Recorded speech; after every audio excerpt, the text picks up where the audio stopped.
జ్యోతిర్వాసు విద్యాపీఠం పసల్వాది సంగారెడ్డి వారి ఆధ్వర్యంలో డాక్టర్ మహేశ్వర శర్మ వారి ఆధ్వర్యంలో ఈ యొక్క కార్యక్రమాన్ని కూడా నిర్వహించడం జరుగుతుంది.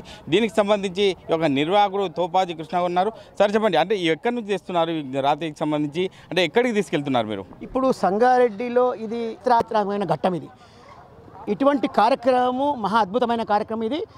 ఇది కృష్ణశిల. ఇది కర్నూలు జిల్లా కోటాయపాలెం నుంచి తీసుకురావడం జరిగింది. దీని బరువు 120 టన్నులు. దీనిని కృష్ణశిలగా ఒకటే శిలలో రాముడు, లక్ష్మణుడు, సీత, ఆంజనేయ స్వామి అనేది సహజం. కానీ భరతుడు, శతఘ్నుడు, జాంబవంతుడు, విభీషణుడు, అంగదుడు ఇట్లా రాముని యొక్క పరివారంతో కూడిన ఏకశిల విగ్రహం ఇది భారతదేశంలో ప్రప్రథంగా సంగారెడ్డిలో వెలవబోతున్నాయి. ఓకే, ఇటువంటి మహత్వమైన కార్యక్రమానికి ఎక్కడి నుంచి వచ్చారు భక్తులు అని చెప్పొచ్చు? భక్తులు మహారాష్ట్ర, కర్ణాటక, తెలంగాణ, ఆంధ్ర ఇప్పటికే 20,000 మంది ఈ కార్యక్రమంలో రావడం జరిగింది. ముందు ఈ శోభాయాత్రలో ఇంకొక 10 నుంచి 15,000 మంది రావస్తారు అంచనా అది. ఓకే, అంటే ఎక్కడికి వెళ్తున్నారు ఈ ర్యాలీ? ఎక్కడికి వెళ్తున్నారు ఈ ర్యాలీ శోభాయాత్ర ఈ ఏకశిల నిన్న రాత్రి తీసుకురావడం జరిగింది కర్నూలు జిల్లా నుంచి.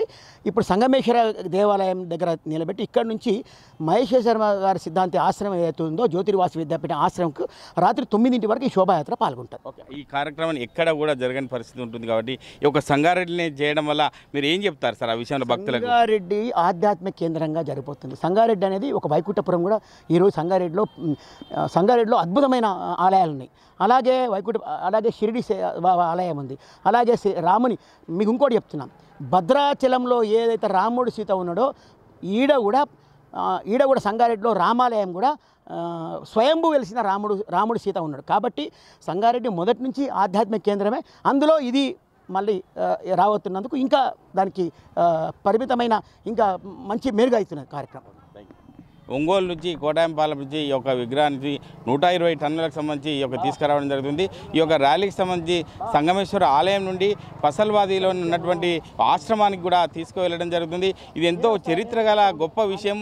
సంగారెడ్డి ఇప్పటికీ ఆధ్యాత్మిక కేంద్రంగా చెప్పుకోవచ్చు. దానిలో భాగంగానే ఒక 9 విగ్రహాలకు సంబంధించి ఒకటే రాతిలో ఈ యొక్క నిర్మించడం అనేది చాలా గొప్ప విషయం అని చెప్పి ఒక నిర్వాహకుడు తోపాజీ కృష్ణ చెప్తున్నారు. కెమెరామెన్ నెల్లూరుతో మహేష్, RTV, ఉమ్మడి మెదక్ జిల్లా.